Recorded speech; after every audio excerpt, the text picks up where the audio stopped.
Ich bin wieder daheim, wieder allein mit den kargen Seiten, die mein Dasein begleiten. Wie oft geschrieben und wieder gelöscht, geschlossen, vergessen, nie wieder geöffnet. Ich wollte schlafen, doch die Augen gingen nicht zu. Sie schauten mir zu, wie aus einem Buch. Seit der Geschichte von dem Traum mit dem Krug liege ich wach und lausche meinem Puls. Gedanken zu schnell, als das Worte sie fassen. Konnte mich nie auf ein Vorbild verlassen. Abgebrochen mit täglichem Schwachsinn, abgeschlossen mit einem Lebensabschnitt. Doch nie hinaus aus der Matratzengruft. Partikel reflektieren der erstarrten Luft. Jemand ruft, draußen wartet der Bus. Doch ich bleibe liegen und schlafe aus Frust.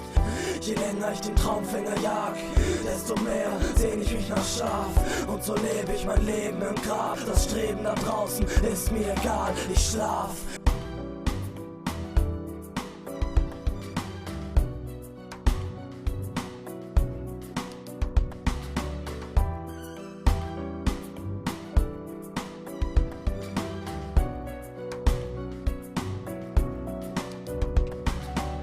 Die Jalousien werfen Raster an die Wand, als wären die Schatten ein Schachbrett ohne Rand.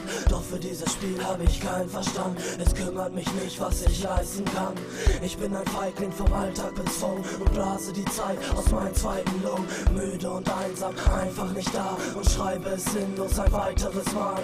Wie oft gespeichert und wieder gelöscht, mich interessiert es nicht, was passiert in den Köpfen. Ich will einfach nur schlafen und warte auf den Tag, an dem ich nicht mehr erwache und ich lache, bevor ich erstarre, denn der Tod hat mir eingefallen. Für immer woanders, nie wieder hier in Amsterdam am 14.04. Ich schlaf.